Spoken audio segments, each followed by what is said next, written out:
confusing about. Let's touch on a subject here, the liberal media. The liberal media seems to be supporting you guys. I'm waiting for that to kick in. At first, they started, let me rephrase that. At first, they started to be supporting you guys. How do you feel about that? Can I touch on that? Sure. There's no such thing as the liberal media. It's called the corporate media. And they're always going to represent the interests that best represent them. CNN is considered liberal media, but really they're just boards. It's bought. Sometimes, they will cover a story that does represent us positively, but that's for ratings. Don't forever once think that they're to benefit a good cause. It's all about the money. So you think that they're using you, in other words? There's no such thing as a liberal media. It's complete fiction. It's nonsense. It hasn't been that way. We had 150 media companies in 1980. We have 4 now. Please tell me why these major, giant, huge corporations are funding news that is contrary to their interest. They are not. Many of the news stories are left out of the news. We're debating nonsense now. These talking heads, MSNBC, Fox News, CNN have the same damn commercials. They're brought to you by the same Verizon, it's not, you don't see news brought to you by the working poor. Doesn't happen.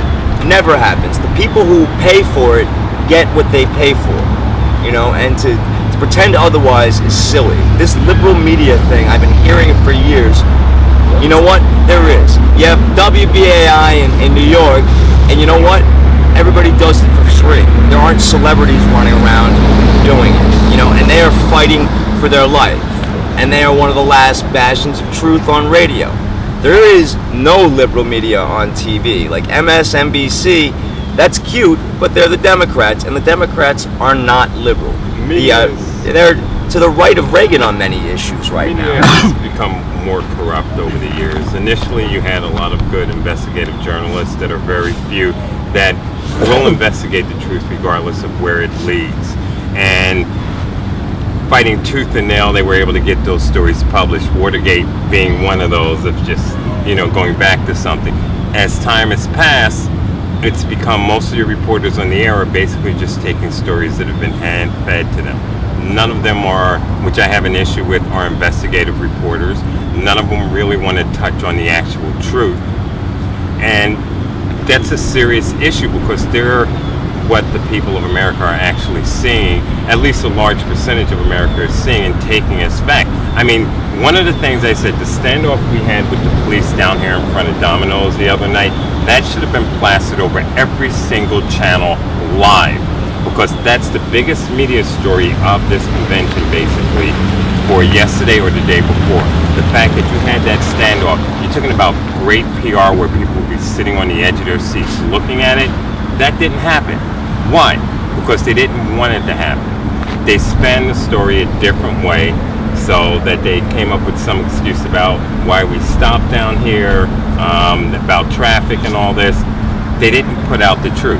A lot of the journalists out there, if you talk to them, they will tell you they know what really happened, not what actually ended up in the paper. The people that do own our media is the people who owns the media overseas in Europe, in Germany, and they're the same people that we're fighting against. The only way you're really going to get news, I feel, is doing your own research, looking at blogs, looking at independent news on the internet, looking at this man's YouTube channel. This is real news. It happens with the community.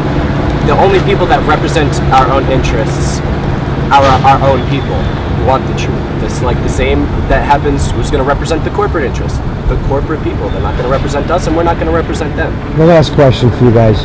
The hardships that you guys seem to be taking on, living in the camp, the weather, the bugs, the food, the heat, is it all worth it? Yeah.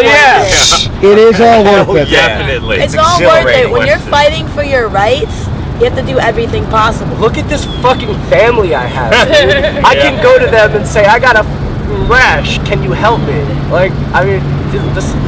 I've never felt such family as I did in Occupy, with protesters, with Rainbow Family. We all take care of each other with no questions asked. You guys were all huddled together over there yesterday, and I was standing with Katrina, and I said, see, that's family. It's like all of them were huddled together after a long day of work. That's family. You don't see that out there in communities around. People are always going into their little doors, being separate. They get in the house and they break off into their individual rooms. These people are real family. I consider them family. Their apartments, they're all sectioned out. Thanks, guys. Hello.